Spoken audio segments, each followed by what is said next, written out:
Baik, saya mulai ya. Terima kasih sudah menunggu dan sudah berkumpul di pagi hari ini. Kebetulan ini hari Jumat, maka waktunya juga mepet. Saya akan segera sharing ya, istilahnya sharing session tentang PCOS. Saya yakin sebagian besar yang sudah masuk, malah mungkin semuanya sudah pernah mendengar kata-kata PCOS atau SOPK. Nah, apakah PCOS itu? Nanti kita sekilas, saya bacakan presentasi saya, nanti kita lebih banyak ke diskusi. Baik.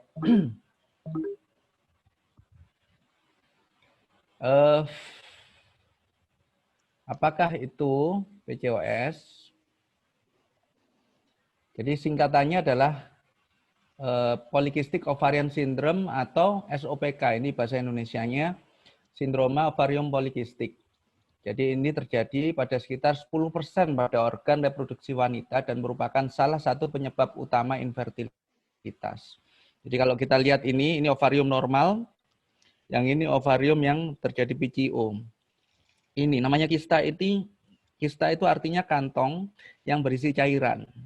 Jadi sebenarnya tidak hanya di ovarium, di mana aja kita pernah kena, bibir kita pernah ada kantong yang isi cairan ya. Mungkin kena panas atau lecet atau apa, itu namanya kista. Di hidung juga ada, kalau muncul kista bisa juga. Nah ini kista yang muncul di indung telur. Jadi sebenarnya ini bedanya sama kista ovarium apa sama yang kista yang ini? Kalau kista ovarium itu di ovariumnya semua itu berisi cairan. Kalau ini yang berisi cairan hanya di folikelnya. Folikel ini apa? Folikel ini adalah penghasil sel telur. Normalnya itu hanya ada 1 atau 2 setiap bulannya, dan dia hanya keluar biasanya 1 setiap bulannya. Nah, ini karena abnormal dikatakan polikistik, ini ada banyak ini. Dan justru banyak ini malah tidak bagus. Ya. Oke. Jadi PCOS ini adalah suatu kumpulan gejala sebenarnya. Namanya kan sindrom, Polycystic Ovarian Syndrome. Sindrom itu adalah suatu kumpulan gejala dan dialami oleh perempuan usia produktif atau reproduktif. Ya. Jadi ada banyak gejala, nanti saya terangkan di file berikutnya. Ini saya bacakan sekilas. Ada pertumbuhan rambut yang berlebihan, ada perubahan berat badan menjadi lebih besar berat badannya, ada kista di ovarium, penurunan libido, ada gangguan haid, entah dia haidnya 3 bulan sekali atau sebulan bisa berkali-kali haid, ya. Ada kebotakan pada wanita, ada peningkatan hormon testosteron, ada gangguan insulin reseptor, ya. Lalu bisa melemah juga. Ada juga muncul jerawat, banyak jerawat, ya. Ada perubahan mood dan infertilitas, menjadi susah hamil. Oke, fakta, beberapa fakta ya, kita kadang-kadang mendengarkan itu ada yang fakta, ada yang mitos, ada yang hoax ya. Jadi ini fakta yang sering kita temui bahwa SOPK ini ditemukan pada 1 dari setiap 10 wanita. Jadi 60% sampai 70% SOPK pada wanita mengalami infertilitas. Dan 50 sampai 70% wanita SOPK, bukan SPOK ini, didapatkan insulin resisten yang dapat mengarah atau berkembang ke diabetes mellitus. Wanita dengan PCOS dapat memiliki siklus menstruasi bulanan dan masih memiliki PCOS. Jadi tadi kan saya bilang ada gangguan haid. Ternyata orang yang PCOS tidak semuanya ada gangguan haid. Ada yang haidnya normal, ternyata dokternya, Bu, ini kok PCOS? Ya, bisa. Lalu wanita dengan PCOS memiliki tingkat kecemasan dan depresi yang lebih tinggi daripada wanita yang tanpa sindrom PCOS. Wanita dengan PCOS mungkin lebih sulit menyusui dan memproduksi ASI yang cukup untuk bayi mereka. Perlemakan hati mempengaruhi 15% hingga 55% wanita dengan PCOS dan dapat diperbaiki dengan perubahan pola makan. Wanita dengan PCOS memiliki insiden. Insiden itu kejadian penyakit diabetes, resiko keguguran pada saat hamil atau kelahiran prematur, dan kematian janin yang lebih tinggi. Misalnya hamil jadi abortus atau persalinan prematur sehingga menyebabkan kematian pada bayi. Gangguan tidur meningkat 2 kali lebih banyak pada wanita dengan PCOS dibandingkan dengan mereka yang tidak ada PCOS. Ternyata ada gangguan tidur, susah tidur, itu berpengaruh. Nah, Kenapa terjadi PCOS atau SOPK? Ini penyebab pastinya sampai sekarang masih belum jelas ternyata. Penelitiannya banyak. Jadi SOPK ini disebabkan oleh gangguan hormon. SOPK ini disebabkan oleh adanya resistensi insulin dan lain-lain. Tapi para ahli menyimpulkan ya adanya hubungan antara peningkatan kadar androgen dalam darah dan juga keterlibatan hormon insulin terhadap kondisi ini dapat dialami wanita pada usia reproduktif. Itu ya. Nah, gejalanya apa saja? Ada gangguan siklus haid atau amenore. Ada hirsutism atau pertumbuhan bulu berlebih di wajah dan di badan. Ya. Ada berat badan semakin bertambah dan susah turun. Ternyata obesitas ini bisa menjadi penyebab terjadinya SOPK atau bisa juga menjadi akibat dari adanya SOPK. Jadi ini seperti lingkaran setan juga. Lalu kebotakan ya. Kebotakan ini mungkin ini ada contohnya di gambar ini, pernah kita melihat wanita dengan rambutnya jarang atau rontok. Nah, ini tipenya male pattern, kebotakan yang male pattern yang menyerupai pria. Itu karena kelebihan hormon androgen. Jadi kalau kita melihat seorang pria yang hormon androgennya tinggi, biasanya dia brewoknya banyak ya, jenggotnya panjang, tapi kadang-kadang banyak yang rambutnya tidak tumbuh ya ini. Lalu jerawat, muncul jerawat. Wajah berminyak, perubahan mood, ini semua karena masalah hormonal. Lalu pemeriksaan apa yang bisa dilakukan? Biasanya dokter akan menanyakan apakah pasien memiliki gejala seperti jerawat yang tadi ya. Ada jerawat enggak? Ada pertumbuhan rambut enggak? Perlu ditanyakan karena sekarang kan pasien pada maskeran semua. Kalau dulu datang kita ngelihat, oh ini kumis tipis, oh ada jerawat, agak gemuk, oh ini mungkin keluhannya ini. Betul, ternyata dia datang dengan keluhan haid atau dengan keluhan susah hamil. Lalu penambahan berat badan. Pemeriksaan panggul, ini periksa dalam untuk melihat apakah ada ovariumnya membesar atau tidak. Ini juga untuk melihat apakah ada kemungkinan kiste yang di ovariumnya, yang bukan yang di folikelnya yang saya tadi bilang. Ya, selama tes ini dokter akan memasukkan jari bersarung tangan ke dalam vagina, itu namanya periksa dalam, dan memeriksa apakah ada benjolan di dalam rahim atau di ovarium. Lalu tes darah, ini untuk memeriksa apakah kadar hormon pria lebih tinggi dari normal. Ada wanita ya, wanita itu hormon pria itu ada androgen, testosteron ada, tapi dia rendah. Ini bisa dilakukan pemeriksaan lab.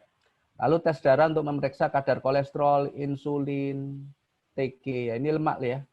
Kenapa? Karena pada pasien-pasien dengan PCOS ternyata dia muncul juga resiko terjadi gangguan penyakit jantung dan diabetes yang ditandai dengan ada peningkatan ini kolesterol, gangguan insulin dan lemak biasanya. Lalu ultrasonografi. Nah, ini setelah ini dilakukan pemeriksaan USG. Biasanya kalau USG dari perut tidak nampak. Jadi apalagi pada wanita yang lemak perutnya agak tebal, itu agak susah dan memang tidak bisa ya. Akhirnya ini perlu dilakukan untuk USG-nya melalui vagina. Ini tidak bisa dikerjakan pada wanita yang belum menikah.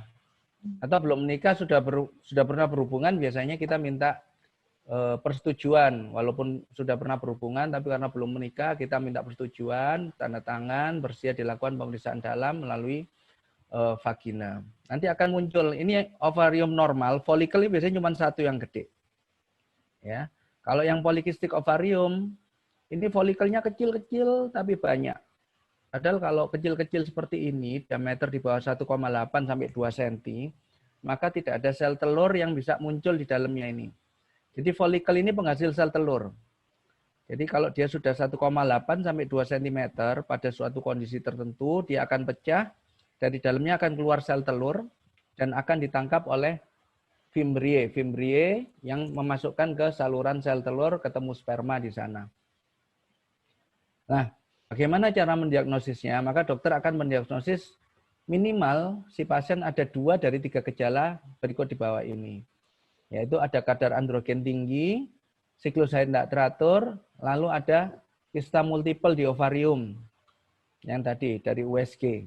Ada 2 aja dari sini kita sudah bisa mendiagnosis ini suatu PCOS, atau tidak perlu ada kita misalnya tidak tanya ini, tapi melihat dari hasil USG-nya seperti tadi aja sudah tahu bahwa itu suatu PCOS. Nah, ternyata PCOS ini juga berkaitan dengan kondisi kesehatan yang dapat terjadi pada pasien. Ya, ternyata pada wanita PCOS apabila tidak tertangani dengan baik atau tidak ditata laksana dengan baik, ada resiko terjadinya diabetes. Ada resiko penyakit jantung. Dia meningkat 4-7 kali dibandingkan wanita yang tidak ada SOPK. Dan perubahan mood, depresi, terus dia mudah marah, istilahnya apa ya, baperan kayak gitu-gitu ya. Sehingga ini kalau tidak ditata laksana dengan baik maka bisa muncul. Ya. Tidak semuanya pasti muncul, cuman pada beberapa kasus bisa terjadi. Nah, terapi apa yang bisa diberikan? Terapi ini tidak baku. Biasanya pasien datang ke dokter, pasien SOPK ini atau PCOS ini datang ke dokter dengan keluhan satu, biasanya sudah menikah sekian bulan atau sekian tahun masih belum hamil. Atau pasien datang dengan keluhan terjadinya gangguan haid, biasanya pada nona ya yang belum menikah, atau bisa saja sudah menikah terus dia ada gangguan haid, dia datang ke dokter, kita periksa ternyata ada PCOS. Ya. Lalu, nah ini kita terapi sesuai, misalnya kalau dia memang ada gangguan haid, kita treatment gangguan haidnya, lalu kita lihat apa yang menyebabkan PCOS. Oh ternyata ini kadar gulanya tinggi, kita berikan obat-obatan diabetes. Ternyata ibu ini obesitas, ya kita sarankan berolahraga, diet sehat dan lain-lain. Ya, maka di sini dikatakan dokter akan memberikan pengobatan sesuai dengan gejala dan keluhan yang ada. Bisa juga diberikan terapi anti androgen. Bisa juga diberikan terapi yang untuk memperbaiki resistensi insulin, terapi untuk memperbaiki haid yang tidak teratur, atau pemberian obat-obat untuk ovulasi supaya bisa terjadi kehamilan dan yang lainnya. Nah, ini pertanyaannya, apakah masih bisa hamil? Jawabannya sangat bisa. Jadi dikatakan sekitar 40 sampai 50% pasien dengan PCOS itu hamil, terjadi kehamilan pada tahun pertama. Nah, yang berikutnya kalau tidak terjadi kehamilan bisa dilakukan terapi dari dokter, dan dengan terapi itu bisa membuahkan kehamilan. Jadi memiliki PCOS ini tidak berarti tidak bisa hamil, ya. Memang ini penyebab yang paling sering, penyebab susah hamil. Tapi apabila diobati maka kemungkinan terjadi ovulasi dan kehamilan akan meningkat. Maka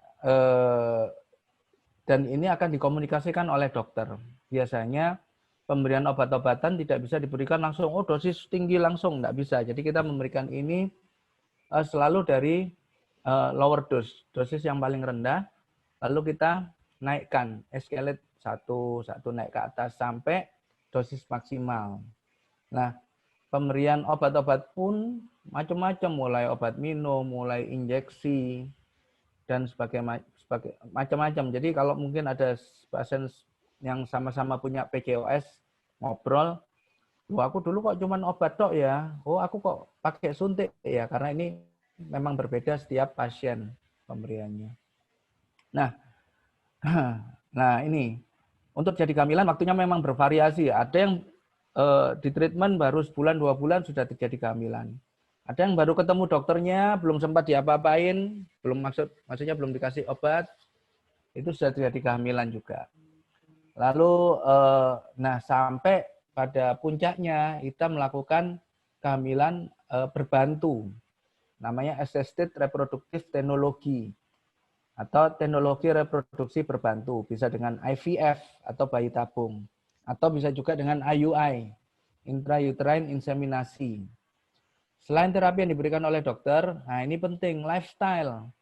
Banyak pasien yang biasanya beberapa dokter, terutama yang di daerah dengan obat-obatan yang terbatas, mereka menyarankan ubah lifestyle. Yang biasanya makan sehari tidak jelas, makanannya yang dimakan juga makanan yang berlemak dan lain-lain, nggak suka olahraga, mungkin masih ada yang minum alkohol atau perokok. Setelah diperbaiki lifestyle-nya, antara 3 sampai 6 bulan ternyata sudah kembali ke dokter dalam keadaan hamil. Ya. Jadi lifestyle ini sangat penting, apalagi kalau lifestyle diperbaiki dan diberikan juga treatment dari dokter, maka kemungkinan lebih cepat untuk jadi perbaikan. Nah, ini gambarnya. Kalau inseminasi, ini kita masukkan sperma ke dalam rahim. Nanti rahimnya ini biar sperma ini biar ketemu sel telur sendiri di dalam ini. Tentunya sudah kita kasih obat-obatan, sudah kita siapkan, dan sperma ini juga tidak langsung dimasukkan juga. Kita berikan istilahnya washing sperma, kita berikan obat-obatan dulu supaya tidak terjadi reaksi anafilaktik. Kalau langsung dimasukkan bisa anafilaktik, si wanita atau ibu bisa terjadi shock. Kalau ini yang IVF, in vitro fertilisasi, istilahnya bayi tabung itu. Jadi sel telurnya diambil, kita masukkan ke petri dish, ke cawan ini, lalu sperma juga kita ambil satu, dimasukkan. Ini yang namanya intracytoplasmic sperm injection. Jadi banyak cara untuk terjadi IVF. Ini yang paling bagus saat ini, dimasukkan langsung intrasitoplasma. Setelah ditunggu terjadi kehamilan, terjadi pertumbuhan 4 sel, 8 sel, baru kita masukkan lagi, kita tanamkan di dalam sini. Nah, setelah itu diberikan obat-obatan dengan harapan terjadi kehamilan. Nah, ternyata IVF atau bayi tabung itu angka kemungkinan masuknya ini tinggi jadinya, tapi angka kemungkinan bertahannya ini yang rendah. Jadi sudah jadi ternyata keluar lagi. Nah, seperti itu. Ya. Baik, saya kira sampai di sini sementara. Mungkin kalau ada diskusi silakan. Saya kembalikan ke Mbak Didi ya sebagai host. Oke, baik. Terima kasih dokter untuk pemaparannya. Menarik sekali memang diskusi mengenai PCOS ini karena di luar sana juga masih banyak informasi-informasi yang kurang tepat gitu dok ya, atau mitos-mitos terkait PCOS. Nah, harapannya dengan materi yang sudah dipaparkan ini, bunda-bunda yang hadir bisa mendapatkan gambaran mengenai bagaimana penanganan PCOS dan ternyata PCOS ini bisa hamil. Nah, saya buka untuk sesi pertanyaan. Silahkan untuk bunda-bunda yang mau bertanya secara langsung. Bisa raise hand dan menyalakan suara mikrofonnya untuk bisa bertanya langsung dengan Dr. Hendra. Silakan Bunda. Saya berikan 3 kesempatan bagi penanya langsung. Ada yang mau bertanya langsung? Oke, belum ada. Ini tadi sudah ada yang bertanya. Oh, ada. Ibu Mike. Baik. Silahkan Ibu Mike. Bisa menyalakan kamera juga.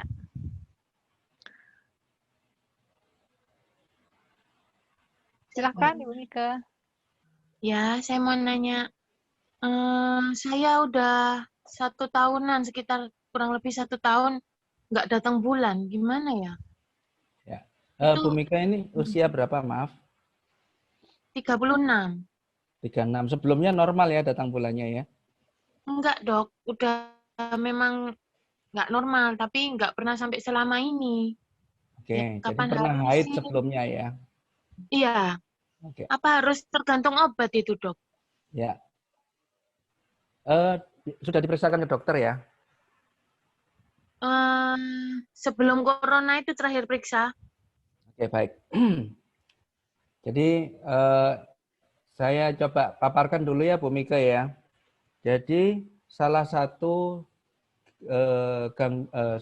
gejala yang muncul dari PCOS adalah gangguan haid.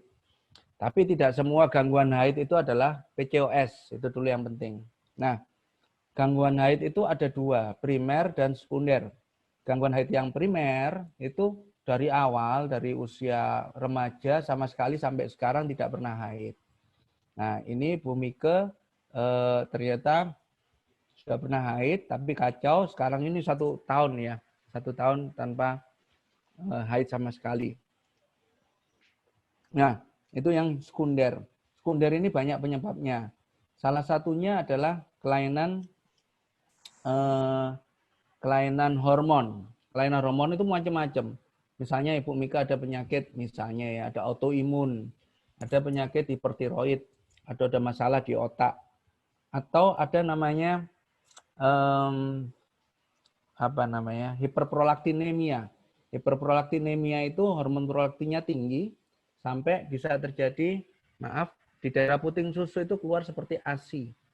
Ya, padahal dia tidak habis melahirkan atau dia belum punya anak ya, tapi keluar seperti itu. Salah satunya itu. PCOS juga bisa menyebabkan ini. Jadi memang harus dicari penyebabnya apa. Dan yang terakhir yang biasanya ini susah adalah ada kondisi di mana terjadi menopause dini. Memang cadangan sel telur pada wanita itu sebenarnya jumlahnya sama dari awal men sampai dia menopause. Tapi pada beberapa kasus cadangan sel telurnya sedikit banget. Sehingga mudah terjadi menopause dini. Ya. Atau si ibu atau wanita ini pernah mengalami treatment, pernah operasi di daerah ovarium yang bisa menyebabkan jumlah sel telurnya berkurang. Atau bisa juga mengalami radiasi. Itu juga bisa berpengaruh. Radiasi itu maksudnya pada wanita-wanita yang perlu treatment radiasi karena penyakit kanker, itu juga bisa mengganggu jumlah sel telur yang ada. Nah, ini semua harus dicari Bu Mika. Jadi nanti Bu Mika kalau ke dokter, ini akan dicari. Yang terutama yang terakhir ini, yang tadi namanya saya bilang menopause dini. Atau cadangan ovariumnya memang sudah sedikit. Kalau cadangan ovariumnya masih normal, terus FSH sama estrogennya masih normal, maka itu bukan menopause dini, berarti penyebabnya harus dicari mulai dari ujung rambut ya, kepala sampai ke di ovarium dan di ginjal. Kadang-kadang kelainan ginjal juga bisa berpengaruh. Gitu ya Bu Mika, saya tidak bisa ngomong banyak tentang Bu Mika karena memang hal seperti ini perlu pemeriksaan lebih lanjut.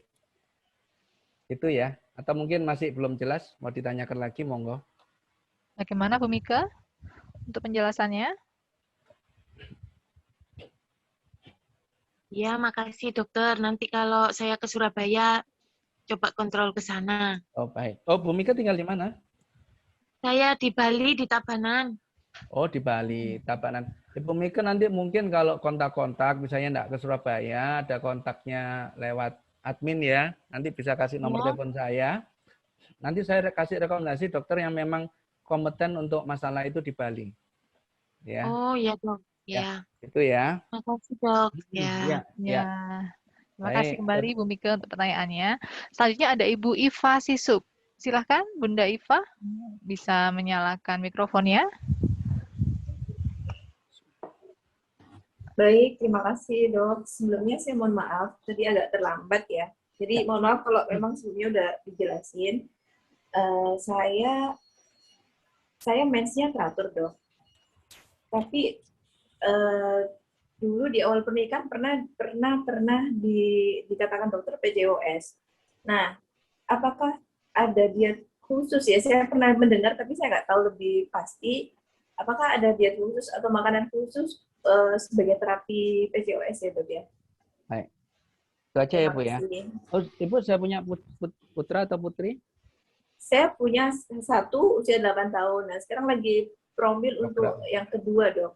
Ya, ya. Oke, baik. Saya langsung jawab ya, Bu Iva ya. Jadi, PCOS itu bukan berarti tidak bisa sembuh atau tidak bisa membaik. Jadi, ada yang mengatakan sekali kamu PCOS, Anda akan PCOS terus selamanya. Tergantung penyebabnya. Kalau penyebabnya ternyata bisa kita perbaiki, termasuk tadi itu lifestyle itu yang paling penting. Makanan mungkin yang banyak mengandung lemak, kita harus hindari. Karena lemak di dalam tubuh atau kolesterol yang kita makan di dalam tubuh, ini akan dirubah menjadi kolesterol. Kolesterol ini akan dirubah menjadi hormon androgen dan estrogen. Dua-duanya ini tidak baik untuk wanita PCOS, karena dia akan tambah subur aja PCOS-nya dengan makanan-makanan seperti itu. Jadi, makanan yang berlemak itu macam-macam ya, ada yang makan yang suka gaje ya. Mungkin kalau ada yang makan steak yang ada yang pakai gajinya itu ya harus dihindari. Bukan nggak boleh sama sekali, boleh, cuman harus diatur. Yang kedua, makanan yang berminyak. Berminyak itu ya, bukan yang kalau kita beli sendiri di bikin sendiri di rumah masih enggak apa-apa. Kadang-kadang kalau kita beli di tempat yang minyaknya itu sampai berapa kali digoreng enggak diganti, itu juga beresiko karena itu ada lemak tak jenuhnya di situ. Setelah itu makanan yang bisa memicu estrogen, termasuk makanan yang mengandung kedelai.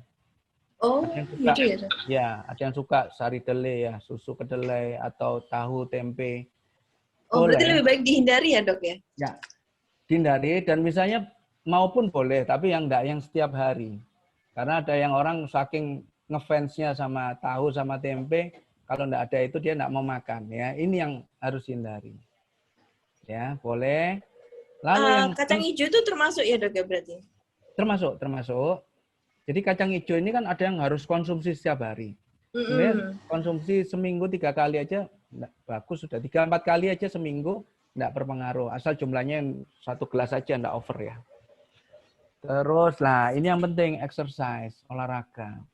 Jadi peningkatan metabolisme ini bisa menyebabkan perbaikan pada hormonal, pada kondisi resistensi insulin pada tubuh. Resistensi insulin ini bukan berarti ibu kalau dicek, ibu dicek terus gula darahnya tinggi gitu, belum tentu, bukan. Jadi resistensi insulin itu sel-sel di tubuh ini lebih resisten terhadap insulin yang dikeluarkan oleh pankreas. Ya, makanya itu kalau dibiarkan suatu saat akan bisa muncul diabetes pada ibu.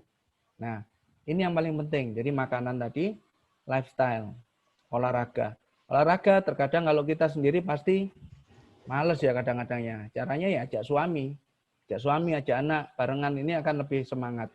Minimal seminggu 3-4 kali olahraga. Kalau jalan atau lari minimal 30 menit. Ya. 30 menit itu jalan cepat, bukan jalan pelan-pelan gitu aja ya, bukan olahraga. Jalan cepat pokoknya meningkatkan heart rate, detak jantung, sama mungkin keluar keringat sedikit. Gitu, Bu Iva. Tambahan lagi boleh, Dok? Monggo. Jadi ini kan saya juga mau program INSEM, Dok. Tapi saya baca-baca di internet itu untuk itu ada resiko bahwa nanti mempercepat menopause, itu benar nggak ya, Dok ya? Terus sebelum INSEM itu kan syaratnya harus tes HSG ya, Dok ya. Itu kan ada radiasi. Nah, tadi saya sempat mendengar sedikit tapi nggak jelas bahwa radiasi itu tadi juga mempengaruhi apa tadi, Dok ya? Mengaruhi jumlah sel telur. Nah, ya itu. Mohon penjelasannya, Dok. Ya. Jadi kalau yang pertama dulu, haruskah HSG? Kalau si ibu Eva sudah pernah punya anak, harusnya tidak perlu. Cuman memang dulu pernah punya anak, karena kan jaraknya jauh 8 tahun. Ada kemungkinan ada infeksi atau keputihan segala macam yang bisa menyebabkan jadi pembuntuan. Memang untuk pastinya ya HSG. Tapi biasanya tanpa itu pun kita bisa coba langsung karena sudah pernah hamil. Nah, HSG ini apakah radiasi? Memang radiasi, tapi radiasinya bukan radiasi yang tinggi. Radiasi yang sampai menyebabkan itu adalah radiasi untuk terapi kanker. Itu radiasi tinggi. Itu kadang-kadang kalau sudah kena habis radiasi, tangan semua bisa gemeter semua.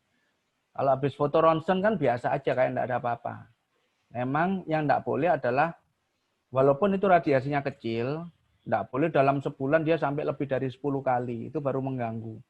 Tapi kalau cuma foto sekali 2 kali aja, dia enggak berpengaruh ke jumlah sel telur. Nah tadi, apakah kalau itu akan mempercepat menopause? Secara teori, iya. Karena sel telur itu kan setiap bulan keluarnya cuma satu itu. Dan saya bilang dari tadi, tadi saya sudah pernah bilang bahwa jumlah sel telur itu sudah fix jumlahnya setiap wanita. 400.000 sekian. Nah, setiap bulan kan keluar satu lah. Begitu distimulasi, kalau mau inseminasi kan distimulasi, supaya sel telurnya lebih dari 1, minimal 2 atau 3. Nah, itu baru dia keluarnya lebih sering. Sehingga secara teori iya, tapi tidak signifikan. Misalnya terlalu sering distimulasi, menopause jadi umur 45, enggak. Menopause ya tetap rata-rata 49-50. Begitu. Oke, baik dok, terima kasih. Sama-sama.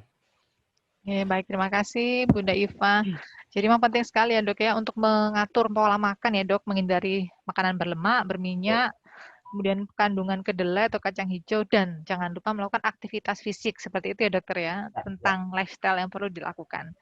Ya. Kemudian ini ada yang bertanya lagi dokter dengan Bunda Dinda. Silakan Bunda Dinda menyalakan mikrofonnya. Iya, selamat siang dokter. Siang, Bu Dinda. Iya, saya mau nanya. Jadi gini, saya ini udah ada diagnosa PCOS dan saya udah menikah 2,5 tahun, belum dikaruniai. Lalu saya ini mau tanya, baiknya untuk PCOS yang tipe badannya bukan obesitas, maksud saya yang slim kurus. Saya ini PCOS yang tipe slim dan kurus kata dokter saya. Berat badan saya kan 48 kilo. Nah, itu apakah juga harus tetap diet karbo ya, dok? Kalau misalkan diet gula mungkin iya lah, mungkin bisa lah ya. Tapi kalau diet karbo, apakah nanti berat badan saya berpengaruh semakin tambah turun ya? Baiknya gimana ya, dok, dietnya? Pernah diperiksa itu Bu, apa namanya, HOMA IR atau ngelihat resistensi insulin pernah enggak? Waktu Desember 2020 kemarin saya disuruh cek darah sih, cek darah kadar hormon itu. Iya benar. Ya, nah jadi gini. Apakah sama ya dok? Karena periksa hormon banyak. Nah salah satunya adalah, saya kembali dulu ke ini ya, tipe slim ini tadi ya. Memang tipe Iya, slim saya tipe ini yang agak susah karena datang kadang-kadang dokter nggak aware ini suatu PCOS karena kurus. Padahal tipe slim pun bisa menyebabkan PCOS, bisa terjadi PCOS. Nah, untuk memastikan, biasanya justru yang tipe slim ini yang ada gangguan resistensi insulin. Makanya harus dicek apakah memang ada gangguan resistensi insulin. Sehingga di terapinya macam-macam, mulai ada glukopah atau metformin ya. Iya, saya diberikan itu juga. Diberikan metformin ya. Atau juga diberikan kayu manis, terapi kayu manis. Terapi yang terbaik ini kayu manis yang bagus, yang sudah ada kapsul itu sekarang sudah ada namanya Inlasin. Itu juga bagus. Iya, saya juga itu pernah. Inlasin sudah. Nah, setelah itu hormon-hormon tadi yang diperiksakan, pentingnya adalah untuk melihat apakah ada hormon yang melonjak tinggi. Kalau memang dengan diterapi androgennya ibu masih tinggi, diterapi LH atau hormon LH-nya masih tinggi, nah ini juga perlu diterapi. Makanya tadi saya bilang, ada orang yang dengan terapi sebentar aja sudah jadi kehamilan, ada yang harus terapi bertahun-tahun. Nah, kalau tipe androgen, ini pernah dengar nggak orang PCOS susah hamil marah diberi pil KB? Ada yang pernah dengar mungkin ya? Oh saya susah hamil kok saya malah disuruh kasih pil KB. Iya, ternyata pil KB yang tertentu itu dia mempunyai zatnya anti androgen. Biasanya diberikan sampai 3 bulan. Setelah itu diberikan treatment untuk jadi kehamilan. Itu untuk androgennya. Hormon LH. LH itu luteinizing hormon. Itu juga biasanya pada wanita yang PCOS, hormon LH-nya itu tinggi banget di indung sel telurnya situ, di indung telur. Sehingga kalau hormon LH-nya ini tinggi banget, maka sel telurnya itu juga tidak bisa matang. Nah, ini perlu tindakan ovarian drilling namanya. Pada beberapa kasus, dokternya melakukan laparoskopi, operasi minimal invasif itu, lalu yang ovariumnya itu kayak di drill, dibakari sedikit-sedikit itu, fungsinya adalah untuk mengeluarkan cairan LH yang ada di situ. Pada beberapa kasus, setelah dilakukan itu, belum diberikan obat-obatan penyubur, dia sudah terjadi kehamilan. Ya. Dan yang pasti, harus dipastikan dulu, nanti sudah periksa banyak macam, ternyata tadi itu HSG ternyata buntu, misalnya ya. Atau sperma ternyata spermanya ada masalah.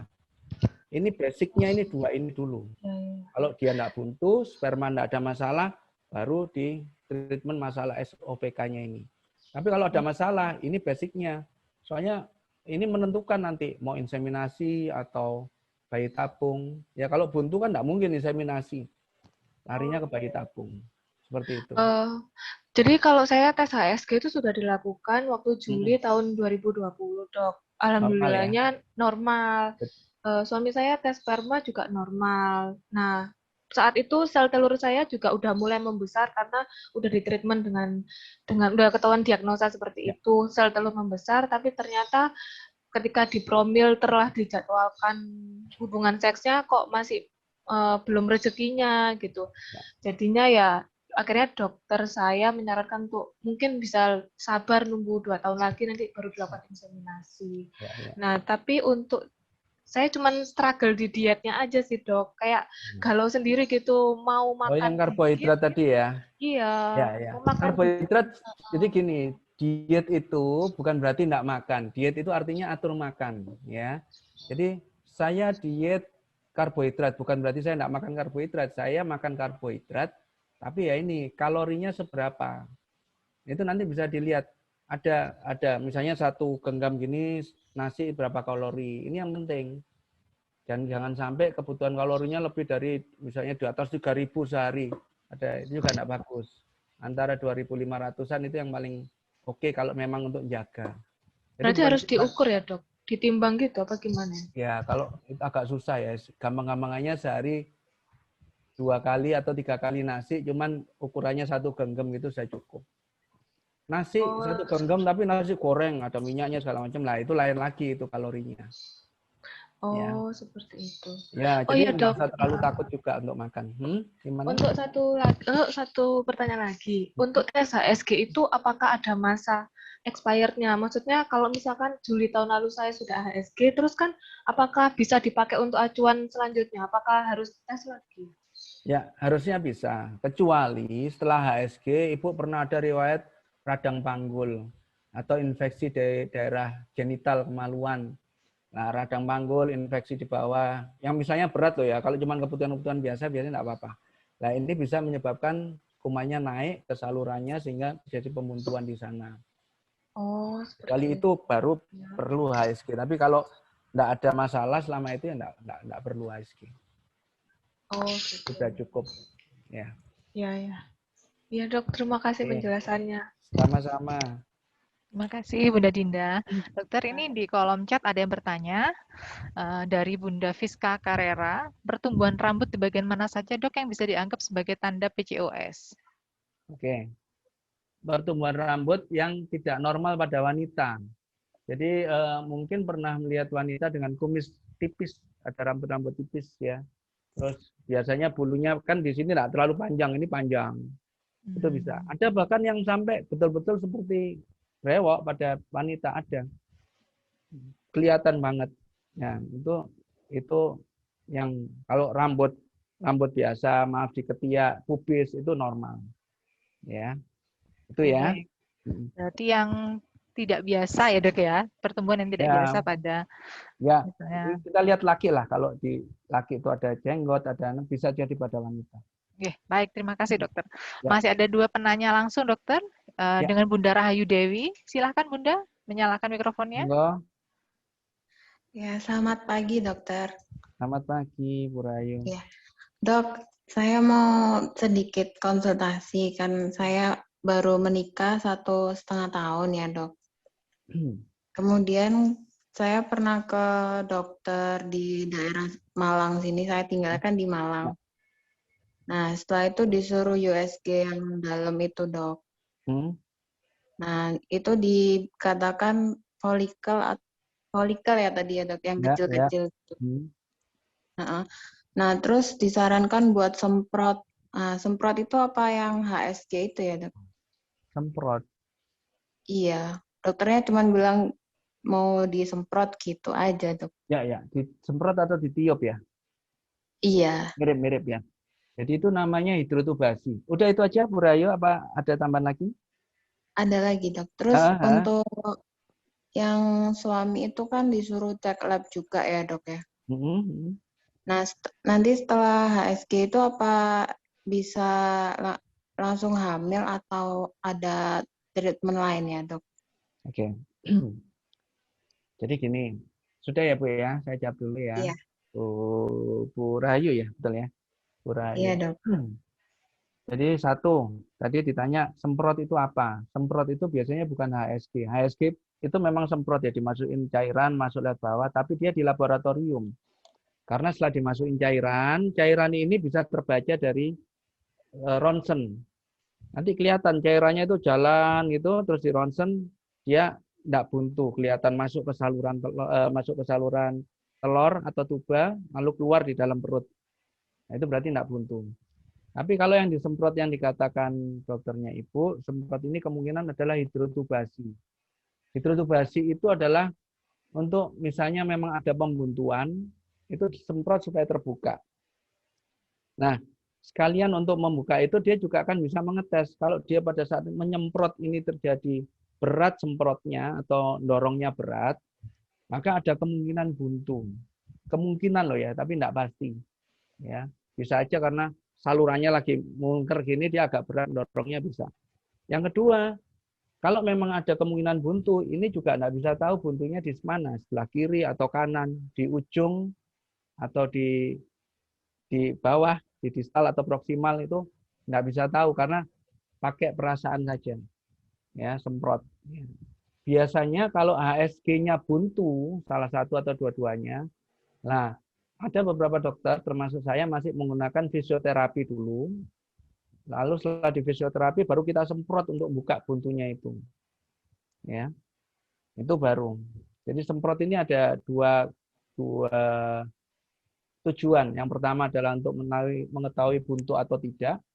Yang kedua, apabila ada kebuntuan dia akan terbuka. Ya.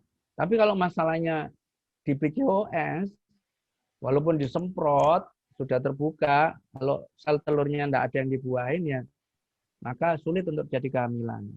Jadi ini penting PCOS-nya, dua-duanya memang harus berjalan ya.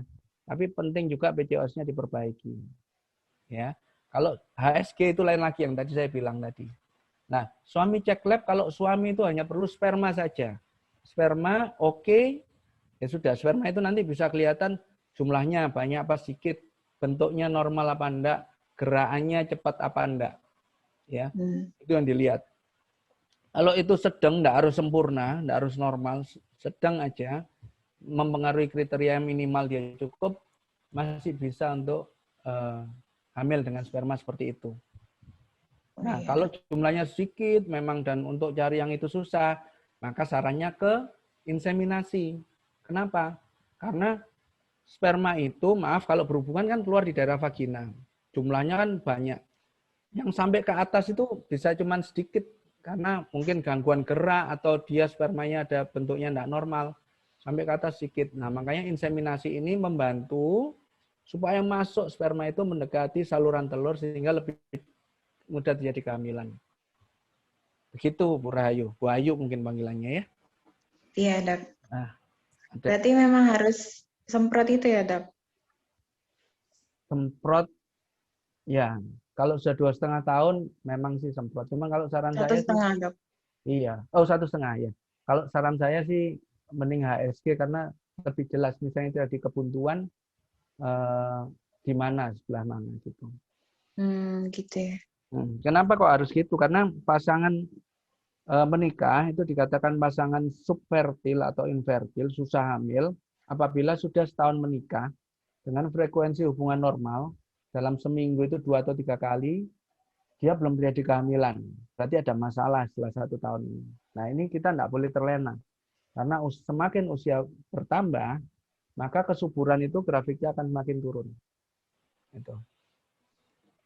Gitu ya Bu Ayu ya. Ya Dok, terima kasih. Terima kasih Bunda Ayu, masih dokter. Ya. Masih ada penanya lagi dokter. Silahkan Bunda Yurita menyalakan mikrofonnya. Baik, terima kasih. Selamat pagi dokter. Selamat pagi Bu Yurita. Ya, dokter, maaf sebelumnya tadi agak telat ikutnya. Mungkin sudah ada yang dijelaskan. Ya. Mungkin agak sedikit melenceng sih dok dari temanya dokter yang ini yang dibahas PCOS. Saya kan usia pernikahan 1,5 tahun. Di pernikahan awal 3 bulan itu sempat telat. Tapi setelah saya tes pack itu dok, masih negatif, masih garis 1. Sampai 2 minggu telatnya, terus kan saya tes lagi terus. Tahu-tahunya itu keluar darah, terus kayak ada gumpalan gitu dok. Dan ternyata ketika waktu saya konsulkan ke dokter kandungan, ternyata itu plasenta. Terus 3 bulan lagi, habis gitu kan dapat terapi tuh dok, habis abortus.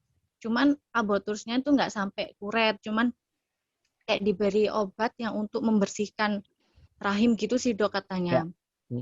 Habis gitu 3 bulan lagi, sempat telat lagi dok. Kan setelah abortus yang pertama itu, siklus menstruasinya itu nggak teratur kayak sebelum waktu nikah gitu kan dok. Jadi kayak maju mundur gitu. Cuman maju mundurnya memang nggak seberapa jauh lah. Yang bulan ketiganya itu abortus lagi dok. Telat itu juga sama. Sempat dites positif ya? Enggak, di tes pack itu masih negatif terus dok.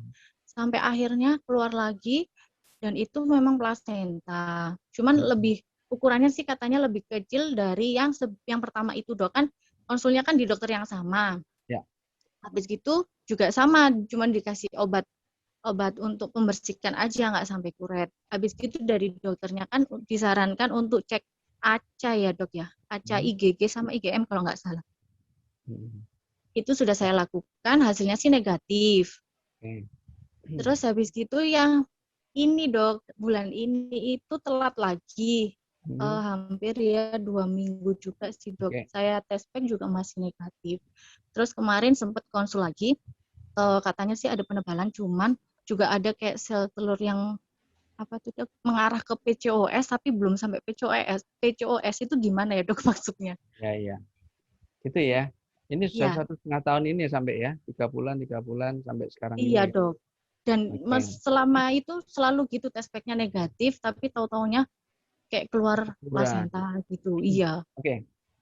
Sudah, Bu Yurita? Oh ya dok, mungkin apa kayak makanan apa kayak yang disarankan, kan katanya kan mau ke arah PCOS tapi belum sampai PCOS nih dok. Untuk makanannya itu mungkin apa yang harus saya makan dan yang nggak boleh saya makan, karena kan saya juga suka minum yang energen yang kacang hijau itu loh dok.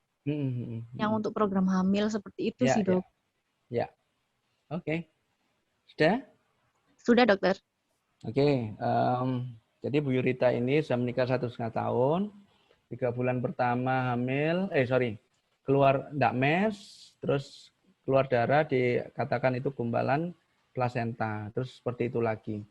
Jadi gini Bu Yurita, pada beberapa kasus, saya ini bukan dokter kandungannya Bu Yurita, memang kadang-kadang kalau ndak mens sampai 3-4 bulan, penebalan dinding rahim itu begitu keluar dia kayak ada gumpalan atau dia membentuk mirip dengan plasenta seperti orang keguguran. Sebenarnya harus dipastikan. Kalau cuman tampak mata aja, ini tidak bisa membedakan. Agak susah, kadang-kadang keliru bisa. Ini karena penebalan dinding rahim, kan 3 bulan tidak mens, dinding rahimnya menebal. Kayak yang tadi dilihat tadi, terakhir dinding rahimnya menebal, pada saat keluar, itu dia bentuknya gumpalan mirip dengan apa tadi, plasenta atau jaringan. Ini harusnya diperiksakan ke patologi anatomi. Dengan pemeriksaan mikroskopik, maka itu akan kelihatan ada sel-sel desi2 atau tidak. Kalau ada sel-sel desi2, maka ini adalah baru kita katakan plasenta. Harusnya sih, kalau positif hamil, harusnya dia secara hormon yang dites kencing itu dia positif. Cuman kalau emang belum positif, maksudnya belum kelihatan di hasilnya itu kencing, yang lebih sensitif adalah pemeriksaan hormon dari darah. Nanti diperiksa namanya beta HCG kuantitatif. Jadi nanti akan kelihatan. Kalau ternyata itu tidak tinggi, terlambatnya ini bukan terlambat hamil terus keguguran, berarti memang karena gangguan hormon. Nah, seperti saya tadi bilang, gangguan hormon atau terlambat haid tidak semuanya kita salahkan ini adalah SOPK atau PCOS. Harus dicari penyebabnya pastinya apa. Jadi kalau ibu ini ada terlambat lagi, kalau curiga ini hamil, tesnya jangan tes kencing tapi tes darah. Periksa kehamilan tes darah, namanya beta HCG kuantitatif. Ya. Lalu dokter ibu memeriksa ACA. Ya, ini memang salah satu dari sekian banyak penyebab keguguran.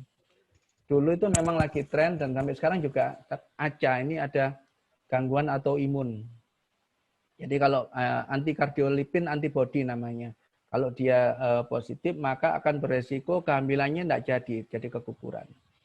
Dan sekarang yang trennya lagi tinggi, ini pada kasus-kasus keguguran berulang, ternyata ini perlu juga diperiksa yang lainnya juga, namanya protein S dan D-dimer. Ini penting, ya. Tapi pastikan dulu bahwa memang itu riwayat keguguran berkali-kali. Kalau tidak riwayat itu ya percuma juga periksa ini, belum waktunya periksa ini. Jadi yang harus dipastikan hamil apa enggaknya itu tadi, ya. Jadi itu ya Bu. Lalu makanan apa yang disarankan? Yang seperti saya bilang adalah rendah lemak, makanan sehat, istilahnya 4 sehat 5 sempurna lah. Proteinnya tinggi, vitaminnya dari minum vitamin boleh, asam folat atau dari gandum atau dari apa namanya buah-buahan, vitamin A, vitamin C itu yang disarankan. Nah, si dokter ini mengatakan ke arah PCOS, ini harus dipastikan dulu. Mengarah itu agak sulit, apakah ini PCOS atau bukan. Harus dipastikan ini bukan PCOS atau ini suatu PCOS. Jadi harus, caranya bagaimana? Biasanya si ibu akan diberikan obat-obatan untuk memicu ovulasi atau sel telur supaya tumbuh. Nah nanti biasanya diminum mulai hari kedua atau ketiga haid. Nanti hari ke-13 atau hari ke-14, ibu diminta datang ke dokternya, nanti akan dilakukan pemeriksaan, USG dari vagina. Tujuannya untuk melihat tadi, PCOS apa enggak. Jadi dua ini aja. Kalau enggak PCOS, ternyata enggak tumbuh, berarti ini dengan obat-obatan yang diberikan dokternya, dia enggak respon. Nah ini perlu mungkin ganti obat atau dosis ditambah, atau diberikan obat yang tadi saya bilang injeksi itu. Jadi ini masih jauh perjalanannya. Ada yang ditanyakan lagi Bu Yurita? Oh ya dok, karena kan saya ada riwayat yang tadi itu dok, apa yang dikatakan yang abortus berulang. Ya. Apakah suami perlu untuk juga cek apa tuh sperma dok? Ya. Sperma penting juga, apakah ada infeksi di daerah situ ada apa enggak ya. Si ibu juga perlu dicek apakah ada alergi terhadap sperma. Ya, ada namanya tes alergi untuk itu. Tapi seperti yang saya saya katakan tadi, pastikan bahwa yang itu betul keguguran berulang.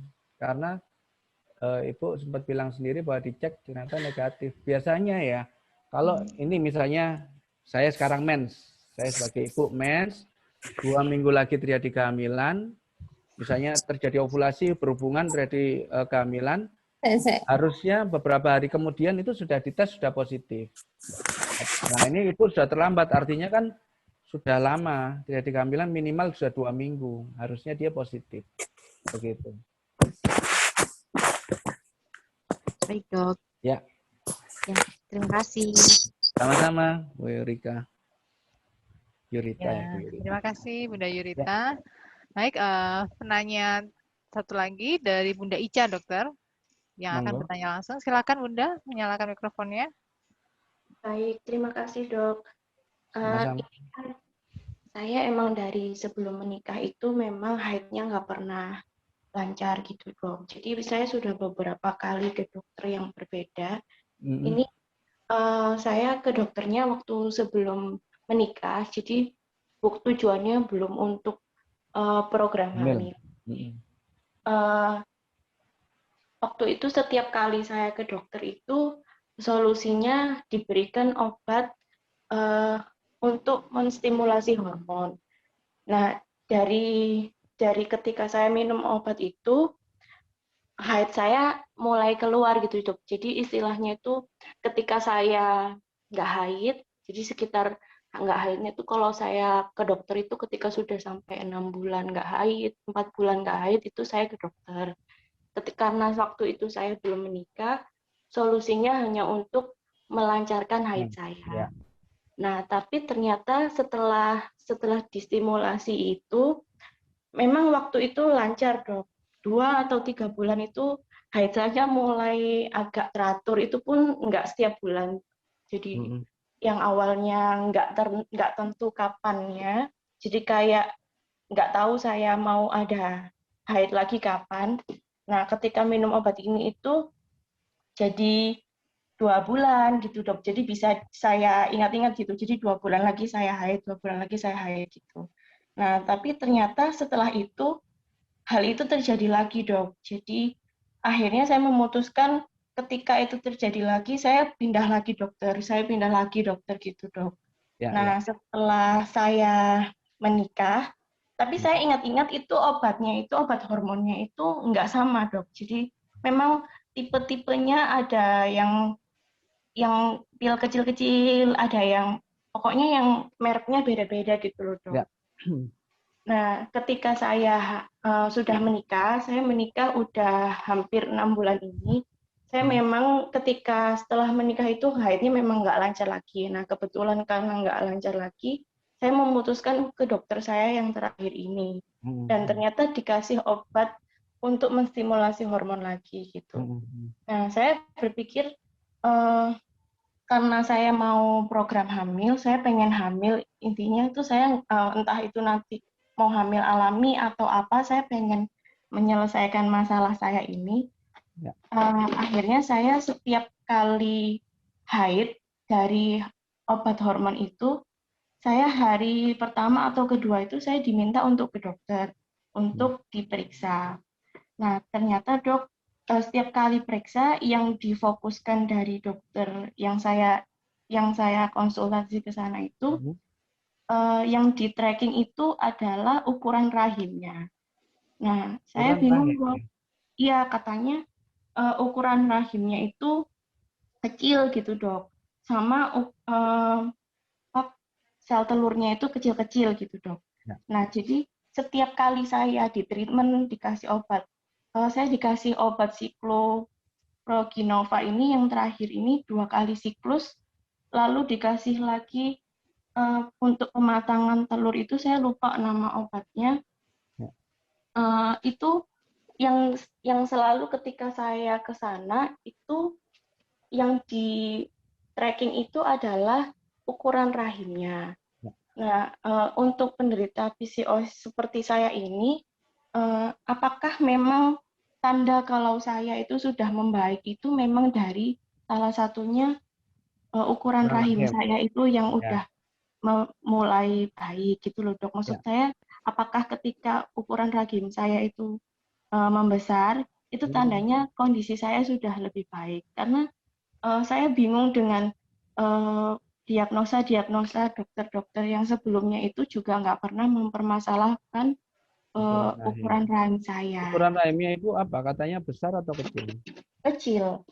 Jadi tiap kali ke sana itu diceknya itu pertumbuhan ketika minum obat ini apakah sudah tambah besar, apakah sudah tambah besar gitu dok. Ya. Itu ya Bu ya. Lalu ukuran rahim yang normal itu harusnya saya harus mencapai angka berapa dok untuk bisa hamil? Oke, baik. Saya kan nggak tahu kasusnya Ibu, hanya dari ceritanya Bu Ica. Yang dilihat adalah, jadi ini baru 6 bulan menikah, belum jadi kehamilan. Sama dokter sempat diberikan, Ibu diperiksa USG bawah enggak Bu? Belum dok.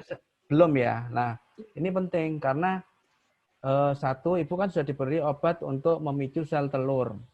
Untuk mengetahui apakah obat yang diberikan sang dokter ini direspon dengan baik oleh tubuh, apakah sel telurnya betul membesar apa enggak, itu harus dipastikan dengan cara USG bawah. Kalau dengan USG bawah ternyata masih belum, berarti percuma dosis yang diberikan. Atau mungkin dosisnya sudah dinaikkan, tapi sel telurnya masih kecil, sehingga dia tidak berkembang. Nah, ini juga percuma, harus diganti obat lain. Itu dulu, satu ya. Yang kedua, si dokter ini melihat ukuran rahim. Sebenarnya ukuran rahim untuk jadi kehamilan, ukuran rahim itu harus normal dulu. Lah, saya itu tidak tahu apa yang dilihat itu ukuran rahimnya atau ukuran dinding rahimnya. Itu berbeda. Kalau ukuran rahimnya kecil, ini sebenarnya hubungannya dengan satu, ada kemungkinan hormon estrogennya ibu rendah banget, atau yang kedua memang ada secara genetik rahim ibu emang kecil. Nah, kalau secara genetik, padahal hormonnya sudah normal semua, maka biasanya ukuran rahim akan segitu terus, tidak akan bisa membesar. Jadi ini yang perlu ditentukan dulu, apa benar ini ukuran rahim atau dinding rahim. Karena dinding rahim itu juga harus tebal. Kenapa? Karena kalau dia dinding rahimnya tipis, kalau jadi kehamilan dia tidak bisa nempel di dinding rahimnya itu. Jadi kalau saya, kasusnya ibu ini, Yang penting pastikan dulu, satu, sel telurnya bisa bagus apa enggak. Tadi sperma sudah diperiksa belum? Kalau sperma sudah bagus, oke. Karena ada banyak kasus, ibunya diperiksa macam-macam, ternyata masalahnya di sperma. Spermanya setelah diobati, ibunya enggak perlu obat apa-apa, sudah jadi kehamilan. Ini juga penting, dua-duanya dicek. Gitu Bu Ica. Lalu, apa lagi tadi ya? Sel telur. Nah, penting juga kalau memang dirasa ada masalah di besarnya rahim atau memang sudah diobati dengan sel telur yang baik, ibu tetap tidak bisa normal mensnya, harus tergantung dengan obat. Ini penting diperiksakan hormon. Salah satunya tadi itu ada AMH, ya, hormon apalagi estradiol atau E2 sama FSH. 3 hormon ini yang penting. Atau ibu harus dicari ada kelainan lain enggak? Tiroidnya. Biasanya kita periksa juga tiroid. Kalau tiroidnya normal, berarti dia bukan dari situ. Sama prolaktin, hormon prolaktin. Jadi hormonnya tadi yang diperiksa, prolaktin, tiroid, FSH, E2, sama AMH. Ada 5 itu, Bu. Itu ya, Bu ya. Saya enggak bisa ngomong banyak karena saya enggak mengetahui kondisinya Ibu Ica secara langsung, tapi gambaran besarnya seperti itu. Baik, terima kasih. Terima kasih. Ya. Ya, terima kasih Bunda Ica. Baik dokter, ada 2 penanya terakhir di chat. Jadi ini dari Bunda Fiska yang melanjutkan tadi terkait tumbuhnya rambut, dokter. Bunda Fiska menanyakan kalau di bagian kaki bagaimana, Dok? Apakah itu juga sebagai tanda seorang wanita yang mengidap PCOS? Baik, hirsutism ya. Biasanya dia enggak berdiri sendiri. Kaki itu normal, tapi kalau dia panjang-panjang mungkin kita harus curiga juga PCOS. Salah satu dari tanda hiperandrogen. Kita cari tanda lain ada enggak? Apakah ada obesitas atau enggak harus obesitas, overweight aja, gemuk. Itu juga dilihat. Adakah si ibu ini ada jerawat yang kira-kira gampang muncul ya, sudah diobati sembuh, enggak lama muncul lagi. Ada enggak? Yang ketiga, ada enggak gangguan mens? Kalau ada dari 3 itu, salah satu atau salah 2 atau salah 3, ini kita harus curiga juga ke arah PCOS. Ya, jadi jarang dia berdiri sendiri, mesti ada tanda-tanda lainnya juga. Gitu? Baik, dokter. Oke. Kemudian satu yang pertanyaan terakhir di chat, jika setelah distimulasi hormon dan dicek USG transvaginal, sel telur membesar, apakah bisa dikatakan PCOS-nya sudah hilang ya, Dok? Ya, bisa tapi dengan obat ya. Jadi PCOS hilang itu kalau sudah tidak tergantung obat, hanya dengan perubahan lifestyle aja dan dilihat USG vaginal pada saat mendekati masa subur tidak ada polikistiknya. Berarti itu sudah hilang. Tapi kalau masih dengan obat ya berarti ya hilang tapi masih tergantung obat, berarti masih belum sembuh total atau sempurna. Ya, gitu. Baik dokter. Berarti kalau untuk seorang wanita dengan PCOS ini, kalau memang kondisinya dinyatakan sudah PCOS-nya hilang, dokter, apakah tetap perlu melakukan pemeriksaan rutin untuk memastikan kalau PCOS-nya, ada gejala aja sih sebenarnya.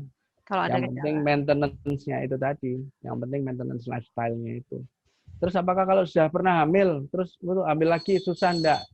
Pada kondisi tertentu, awalnya susah hamil karena PCOS, terus setelah itu hamil-hamil terus setiap berapa tahun tanpa harus diberikan obat-obatan. Jadi ada juga yang setelah hamil, ternyata untuk hamil lagi susah, ternyata PCOS-nya muncul lagi. Nah ini setiap orang berbeda-beda. Baik. Dan memang berarti harus berkonsultasi ya dokter ya, lebih tepatnya karena tadi dokter menyampaikan sama PCOS penanganan juga bisa berbeda antara satu wanita dengan wanita yang lain. Paling tidak kita tentukan tipenya tipe yang mana. Baik dokter. Nah dokter terakhir, kalau misalnya sudah terjadi kehamilan, apakah perlu treatment bagi seorang wanita yang sebelumnya dinyatakan PCOS? Ya, tetap tadi itu karena begitu hamil ada resiko keguguran lebih tinggi, prematur juga lebih tinggi. Jadi harus langsung konsultasi dengan dokter yang memberikan treatment sebelumnya. Begitu kehamilan biasanya diberikan obat-obatan pengencer darah. Terus yang berikutnya biasanya kalau terapi metformin tadi atau glukopah itu biasanya dilanjutkan. Bukan berarti hamil langsung di-stop, enggak. Terus sama tadi makanannya jangan over. Wah, karena dia ngidam es krim, es teler semuanya lah itu juga harus diatur makanannya. Seperti itu. Oke, Ya. baik. Terima kasih dokter untuk pemaparannya. Mungkin sebelum menutup sesi kita hari ini, dokter, apa yang bisa kita simpulkan dari diskusi PCOS? Apakah bisa hamil? Nah, bisa hamil, sangat bisa jawabannya. Apakah itu hanya dengan perubahan lifestyle atau dengan obat-obatan, itu bisa hamil. Dan banyak juga PCOS yang si wanita itu tidak tahu kalau dia ada PCOS dan juga terjadi kehamilan. Ya, karena tidak semua PCOS ada gangguan haid yang seperti saya bilang tadi. Oke, baik. Terima kasih dokter. Terima kasih juga untuk semua bunda-bunda yang sudah bergabung siang hari ini. Semoga informasi yang disampaikan Dr. Hendra bisa bermanfaat dan bisa menjadi informasi yang bisa diteruskan juga ke rekan-rekannya. Nah, kalau mau berkonsultasi lebih lagi dengan Dr. Hendra, jadwal praktek Dr. Hendra setiap hari Senin, Selasa, dan Kamis pukul 10 sampai 12. Nanti silakan menghubungi layanan pelanggan kami di nomor WA 0822 5725 1113. Terima kasih dokter sekali lagi untuk waktunya. Nomor telepon saya tidak apa-apa di-share, Mbak. Oh, boleh dokter. Nggih, sebentar saya nomor telepon saya mungkin ada yang mungkin di Bali tadi mau tanya rekomendasi dokter yang di sana. Baik, saya tuliskan di chat 081 131 131 7520. Sudah saya tuliskan kadang-kadang di chat. Kalau WA mungkin saya tidak langsung jawab, kadang-kadang masih ada baik, terima seperti kasih. ini atau lagi periksa pasien mungkin sore atau malam gitu ya. Oke, baik. Terima kasih Dokter Hendra untuk waktunya. Mungkin ini dokter. Iya, kita akhiri acara kita siang hari ini. Sampai bertemu kembali dalam program online talk atau program-program online Rumah Sakit Beranak Kendang Sari selanjutnya. Terima kasih dan mohon maaf apabila ada hal yang kurang berkenan. Selamat siang dan sampai jumpa. Terima kasih dokter. Terima kasih semua. Assalamualaikum.